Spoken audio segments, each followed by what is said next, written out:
नौकरी। दोस्तों, ये कहानी उन लोगों को समर्पित है जिनका कहानी विदेश अच्छी जाके लगी तो जल्द से चैनल को जल्द अमीर सब्सक्राइब बनने करो की सनक प्लीज। सवार होती है।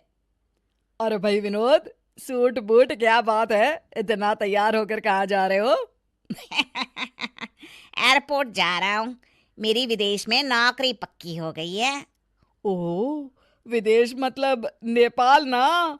ओहो, अच्छा अच्छा, इसका मतलब तुम नेपाल जा रहे हो नौकरी करने? छोटे लोग छोटी सोच। अरे मैं साउथ अफ्रीका जा रहा हूँ, यहाँ से 10 गुना तनख्वाह पर। चलो हटो भी, मुझे देर हो रही है। ये सुनकर चेलाराम की आंखें फटी की फटी रह जाती है। अगले दिन चेलाराम की पत्नी आग में घी डालने का काम करती है। आप भी अपने दोस्त की तरह विदेश में नौकरी क्यों नहीं करते? लल्लू राम बन के कब तक यहाँ मामूली सी नौकरी करते रहोगे? यहाँ की थोड़ी सी कमाई में मुझे हमारा तो कोई भविष्य नहीं दिखाई देता। हाँ, तुम ठीक ही कहती हो।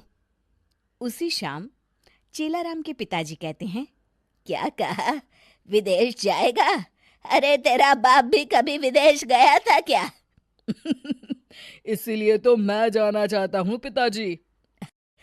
अरे नालायक, मैं अपनी जिंदगी में तेरे जैसे बहुत से नमूने देख चुका हूँ।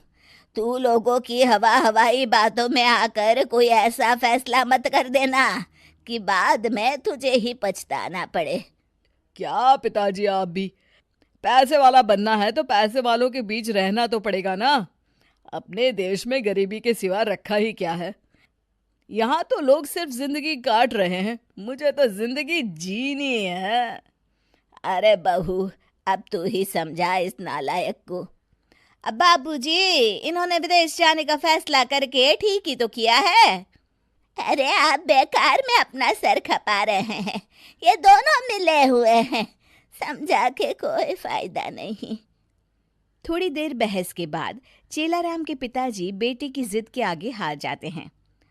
जल्दी से विदेश चलने की तैयारी कर लीजिए, और वहां जाकर ना मैं भी नौकरी कर लूंगी, फिर तो हमारी कमाई दुगनी हो जाएगी। इस तरह चेलाराम अपनी पत्नी और बेटे को लेकर विदेश चला जाता है। चेलाराम को एक कंपनी में किसी तरह नौकरी मिल जाती है। ये देखो, कितना बड़ा घर है चेलाराम, तुम यहाँ आराम से रह सकते हो, यहाँ तुम्हें कोई तकलीफ नहीं होगी। अरे, ये अंग्रेज हिंदी कैसे बोल रहा है? अरे हिंदी चैनल है तो हिंदी ही बोलूंगा ना। बात तो तुमने सही कही। हमें घर पसंद है, बहुत पसंद है। हाँ। इस तरह चेलाराम अपने परिवार के साथ विदेश में रहने लगता है। लेकिन कुछ दिनों के बाद ही चेलाराम का सच्चाई से सामना होने लगता है। घर के काम करने के लिए वो एक काम वाली बाई को बुलवाते हैं। हाँ तो रीटा बाई, तुमने सारा घर देख लिया ना, कल से तुम यहाँ काम पे आ जाना। अच्छा, तुम तनख्वाह कितनी लोगी? अब जो सबसे लेती हूँ वही आप भी दे देना। महीने के सिर्फ 20,000, 20,000 रुपए। बाप रे, 20,000 रुपए? दिमाग खराब हो गया है क्या? अरे, इतने रुपए में तो हमारे इंडिया के मोहल्ले की सारी बाइयों को काम पर रखा जा सकता है। इसीलिए तो वो इंडिया है और ये अमेरिका। मैं तो महीने के 20,000 ही लूंगी, मंजूर हो तो यस बोलो। नहीं नहीं, माफ करना, हमें बिल्कुल मंजूर नहीं है। तुम जा सकती हो, हमें दूसरे खर्चे भी तो देखने हैं। इस तरह बच्चों को संभालने के साथ साथ घर के सारे काम गौरी को ही करने पड़ते हैं। दूसरी तरफ कई कोशिशों के बावजूद भी गौरी की नौकरी नहीं लगती। कुछ दिनों के बाद, सुनिए जी, पैसे दीजिए, बाजार से राशन ले आती हूँ, घर में कुछ भी नहीं है। अरे, अभी 4 दिन पहले ही तो इस घर में राशन आया था। इतने पैसे तुम खाने पीने में खर्च करोगी तो कैसे गुजारा होगा?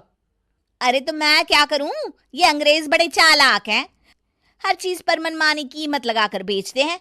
यहाँ सब्जियों के दाम तो आसमान छू रहे हैं।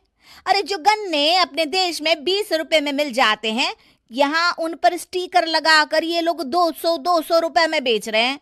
अब मजाक चल रहा है क्या? हाय राम, यहाँ तो हर तरफ लूट मची है। अरे बच्चों की पढ़ाई को ही ले लो, इतनी महंगी कि पूछो मत। मेरी तो कुछ समझ में नहीं आता। अरे यहाँ तो सड़क पर चलना भी मुश्किल है। आए दिन पुलिस मेरी गाड़ी का चालान काट देती है।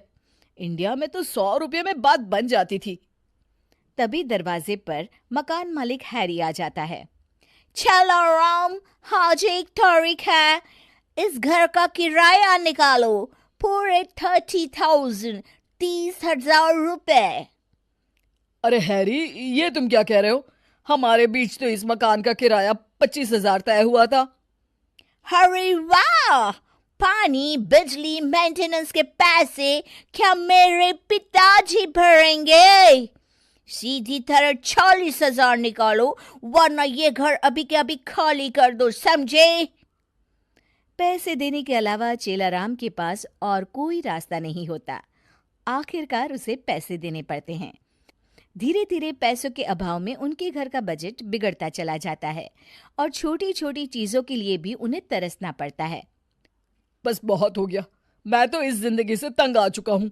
अरे यहाँ 10 गुना कमाई है तो क्या हुआ, खर्चे भी तो 20 गुना है। अपने देश में काम करके थोड़ी बहुत बचत भी हो जाती थी, यहाँ तो उसकी भी कोई गुंजाइश नहीं है। आप ठीक कहते हैं जी, अपना देश अपना होता है। कम कमाई ही सही, लेकिन अपने परिवार के साथ रहने का सुख तो मिलता है। इस तरह चेलाराम हिंदुस्तान वापस लौट आता है। चलो अच्छा हुआ, मेरा खोटा सिक्का वापस लौट आया।